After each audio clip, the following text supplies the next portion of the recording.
Hello and welcome to Kingston Now. I'm Jimmy Buff. This week we'll meet Tony Fletcher, a local author whose new book about 80s rockers, The Smiths, is getting international attention. We'll visit the office open house of Congressman Chris Gibson, and we'll start with the Children's Home of Kingston and a benefit concert they're having this weekend. With us is Gwen McCann, the executive director of the Children's Home, and the band Makana, who will perform this weekend. Hi, Gwen. Hi, how are you? I'm well. Tell me about the Children's Home of Kingston. When did it start? It started in December of 1876. 1876? Yes, we're going into our 137th year, if my math is correct. Was it an orphanage in the beginning? Because that's what it sounds like now. Similar to an orphanage, but I think that they took destitute, neglected, abandoned, and children in want. So it wasn't strictly an orphanage, but many of them were orphans. If you recall, back then, diphtheria, smallpox would wipe out families. Many of them, the parents would be gone and the children would be left. And what has the Children's Home of Kingston evolved to in 2013? Over the years, we've moved from just a straight orphanage to a multi-service agency.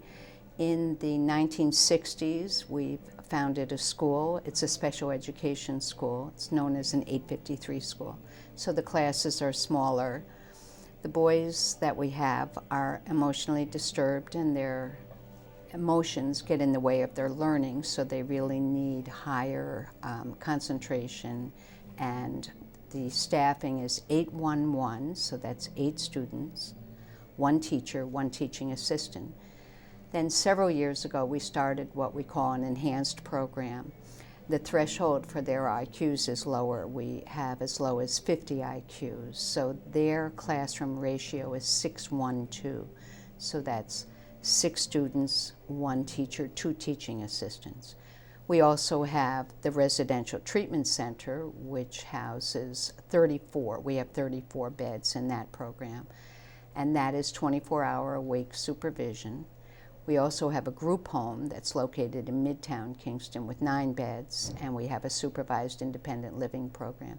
And that program is really for youth who have no viable resources, no parent, no parental figure, no guardian to return to. So their goal is independent living, and they just need a little bit of a leg up, so that's what we provide. How do you guys support yourself? Who funds the Children's Home? The referring counties and the school districts pay for the beds and the desks, if you will, the maintenance and the tuition. This weekend you have, I'm sorry. Oh, we also have need of discretionary dollars because, as you know, most not-for-profits are really hurting financially, and so we have this event coming up. Tell me about the event this weekend. The event is Makana, and it's the 4th annual benefit for the Children's Home. This year we're going to have Makana, we're going to have the T. McCann Band, the Krabby Fiddler, the AOH Pipe and Drum Band, and some Irish step dancers. So it's a big old party on Saturday night. Absolutely. And where is it going to take place? It's going to take place at Miller School, 7 p.m. Saturday, the 9th. And it's quite easy to get to. It's straight over 199, and it's very easy. And a $20 donation gets... $20 donation. And if you can't come, you can certainly send a contribution if you want to earmark it for someone else to attend, and specify the person. We will hold the card for them at the door. Well, why don't we head out to Studio A. Terry McCann of Makana is here along with Shawn Griffin, and get a song from them. Okay. Thank you for having me. Come single bell or bow, unto me pay attention. Don't ever fall in love, it's the devil's own invention. For once I fell in love with a maiden so bewitching, Miss Henrietta Bell, out of Captain Galley's kitchen. With me Dora Lorelei, me Dora Lorelei, me Dora Lorelei, Dora Lorelei. Next Sunday being the day we were to have a flare-up, I dressed myself quite gay, and I frizzed and oiled me hair up. The captain had no wife, straight, he had gone out a fishing, and we picked up a high life below stairs in the kitchen with me Dora Lorelei, me Dora Lorelei, me Dora Lorelei, Dora Lorelei, with her arms around my waist, she slyly hinted marriage to the door in dreadful haste. Came Captain Kelly's carriage, her eyes soon filled with hate, and poison she was spewing, and she kicked me onto the floor of Captain Kelly's kitchen with me Dora Lorelei, me Dora Lorelei, me Dora Lorelei, Dora Lorelei.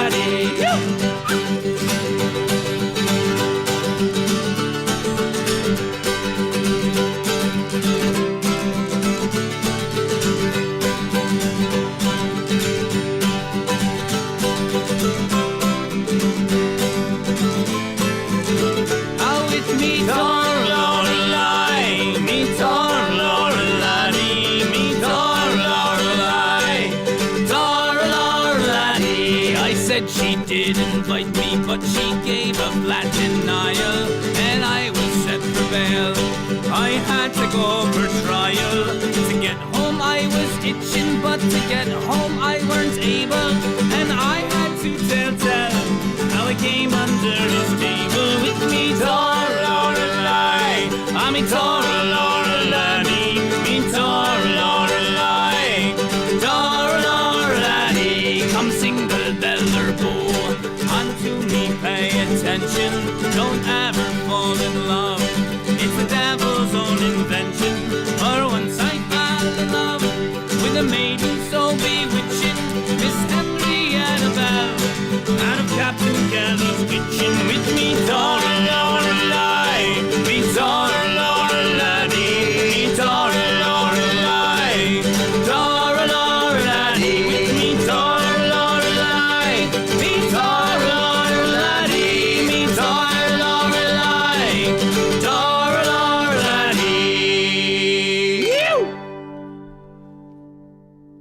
You're watching Kingston Now. Next, we head out to Wright Gallery Records in Uptown Kingston for a visit with Tony Fletcher, author of a new book about 80s rockers, the Smiths.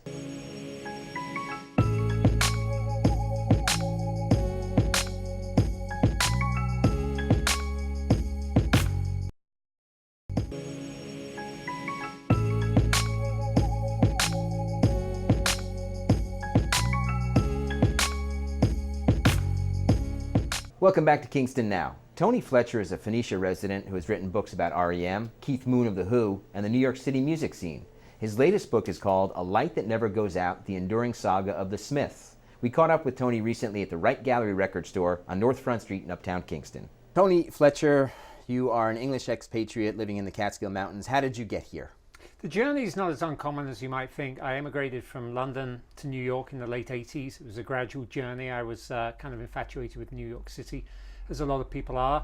And like I said, the journey's kind of common. I came to New York, I freelanced, I lived in Manhattan, had a great time, met a girl, eventually got married, had a kid, moved to Brooklyn. So I enjoyed the Brooklyn life for a while. Was coming up to Woodstock and the Catskills area for vacations. We eventually got a weekend spot further up in the Catskills, and when a second kid came along 9 years after the first, I think we followed a pretty traditional path of people who say, you know, I really want to live here full time. And fortunately, I think the modern world of being able to somewhat, it's not so much commute from, avoid the commute, but being able to work from home with the internet, etc., be a writer, it's a lot easier these days. And we made the move in around 2005 and haven't looked back. I have other English friends up here. I know plenty of other people who've made a similar journey, come from another country, been to New York, come up here, and it's a beautiful place to live, and I'm very, very happy here. Your journey as a music journalist is really interesting as well. You started very young. In fact, you have an interesting story about getting an interview with Paul McCartney when you were 17. Indeed. I started this kind of craft, for want of a better word, when I was about 13. That was really the summer of punk rock in London in 1977, in England in general. And I always maintain that it wasn't the fact that I was 13 that I started out doing my own fanzine. It was really the fact that it was 1977. I could have been 16 and I probably would have waited until then. It really affected a lot of us growing up in London. It just suddenly, music was just suddenly exciting. Again, we'd had this period where all the rock bands just seemed very, very distant. And suddenly it was exciting. I started a fanzine at school. It wasn't very good for at least a year or so, and I stuck with it, printed it at school, and then I decided I wanted to do it properly. And I started writing to musicians and asking for interviews, and some of them wrote back and said yes. One of them was Paul Weller, who was the lead singer and guitarist and songwriter with The Jam, who over a period of the next 2-3 years became really the biggest band in Britain. And when they were at their peak in, I guess, late 81, early 82, recording a new album, Paul McCartney was recording alongside them at Air Studios in London. I remember sitting, I used to hang, by this point I'd become friends with The Jam and actually was running a record label with Paul Weller in my teens. And Paul McCartney came into the studio one day and hung out and was listening. And when he left, I said, is that who I thought it was? And Paul Weller said, yeah, that's exactly who you thought it was. I said, oh my gosh, I wonder if I could get an interview with him. He hadn't actually given an interview, I don't think, since John Lennon had been sadly assassinated. And McCartney came back in. Paul Weller said, hey, I want to do an interview for my mate's fanzine here. And McCartney said, yeah, sure. And we did it the next day, 3-hour interview. So I've been very fortunate in many, many ways, very fortunate. And he was a dream. He was a real dream. He answered every single question I asked him without complaint, and he sat through about 3 hours of it as well. You've written books about Keith Moon of The Who, about REM. Your most recent book, excepting the new one, was about the music scene in New York City. The new one is called There Is a Light That Never Goes Out, The Enduring Saga of the Smiths. The Smiths were together from 82 to 87. They made just 4 albums. Why the Smiths? Good question, and I think part of the answer is actually in the question. The Smiths had an incredibly prolific outpouring. 4 albums, but actually a whole bunch of singles. Back in the days when bands released singles in between albums, enough to fill about 6 or 7 albums. They actually wrote 70 songs together, Morrissey and Marr. Really phenomenal output. And then they broke up very, very suddenly. And their impact was enormous while they were together. In Britain, they were as big as any independent left field rock band. They were the equivalent of what I just mentioned with The Jam.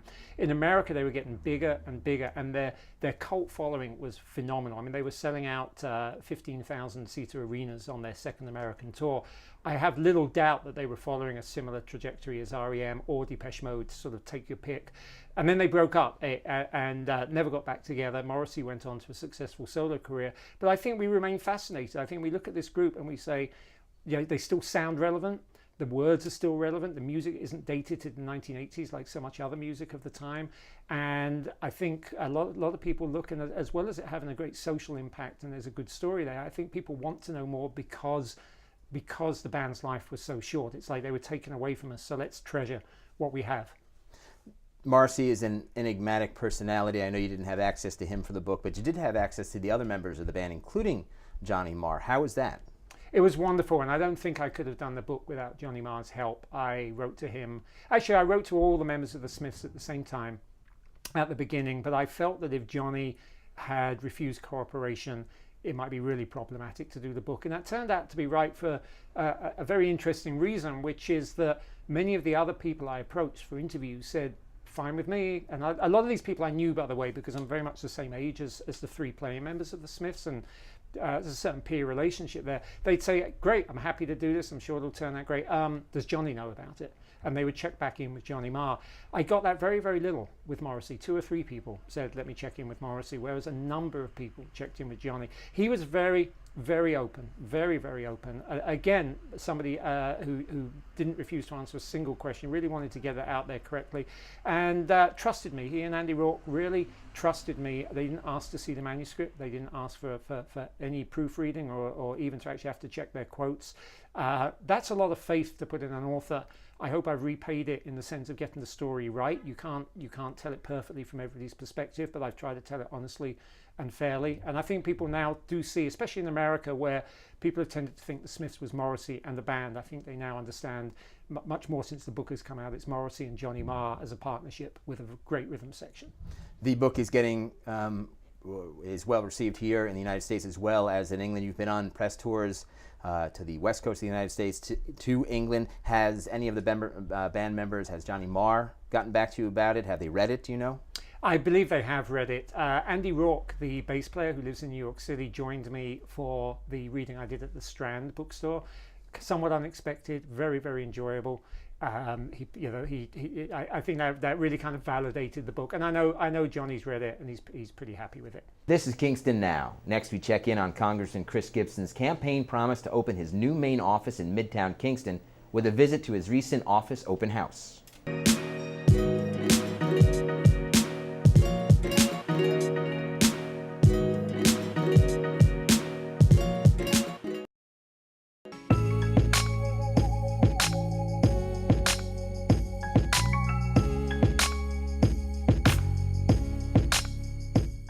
You're watching Kingston Now. Upstairs from where we are at 721 Media is a suite of newly opened offices, home base for newly elected Congressman Chris Gibson. Recently there was an open house, and we stopped by for a chat with a congressman and some others.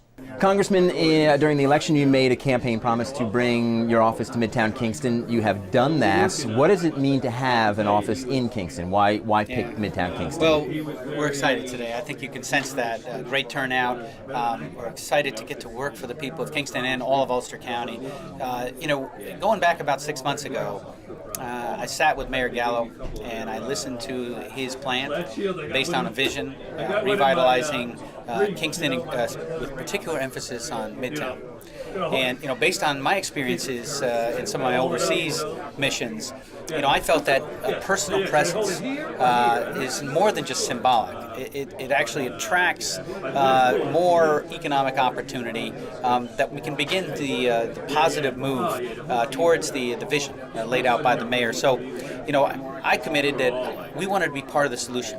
This is a small part, but it is an important baby step, if you will, to help the mayor instantiate the vision for all of us here in Kingston and beyond. So we're open, and our office hours are from 9 to 5. We work any number of cases. If one of our constituents has an issue with the federal government in any capacity, we ask them to come on down. They can either walk on down, come on in any time, or pick up the phone and call.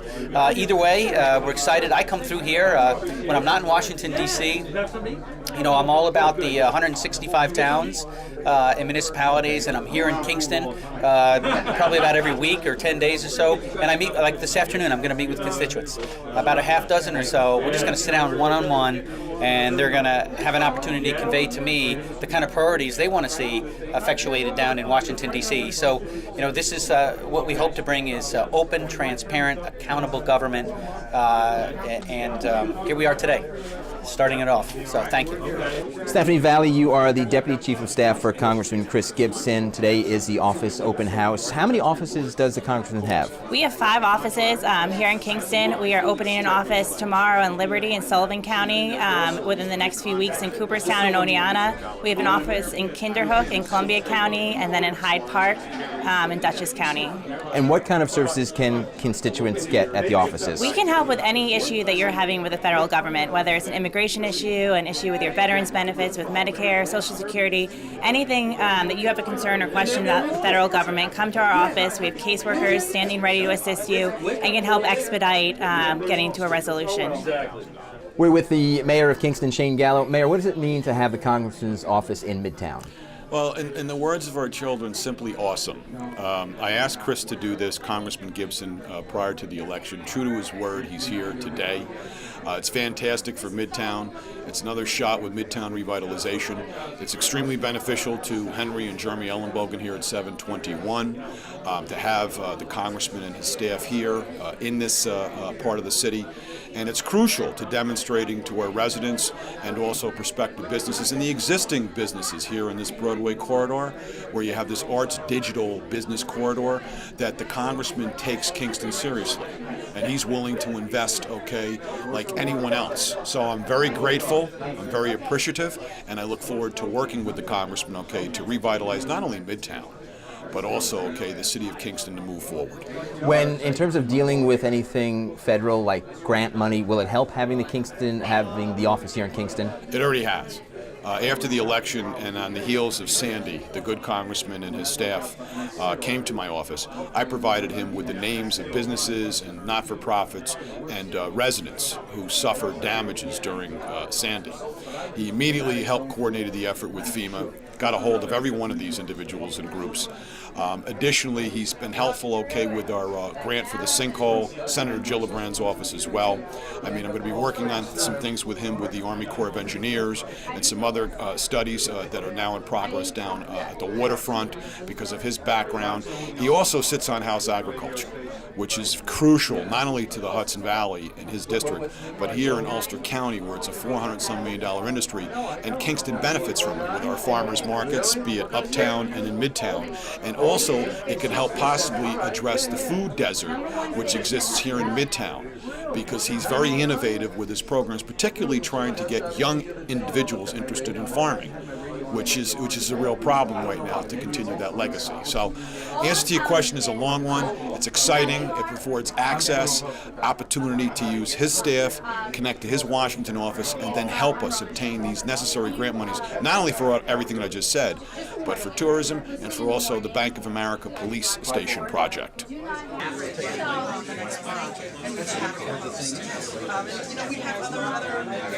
That's it for this week's show. Our thanks to Gwen McCann of the Children's Home of Kingston and to Makana for some live music. For more about this weekend's benefit, go to the events tab at childrenshomeofkingston.org. Thanks to Tony Fletcher. Find his book, A Light That Never Goes Out, The Enduring Saga of the Smiths, at all the usual places, including Amazon.com.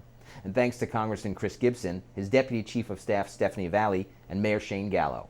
Remember, all of our previous shows are available on our YouTube channel, and you can find that link on our Facebook page. For Kingston Now, I'm Jimmy Buff. We'll see you next time.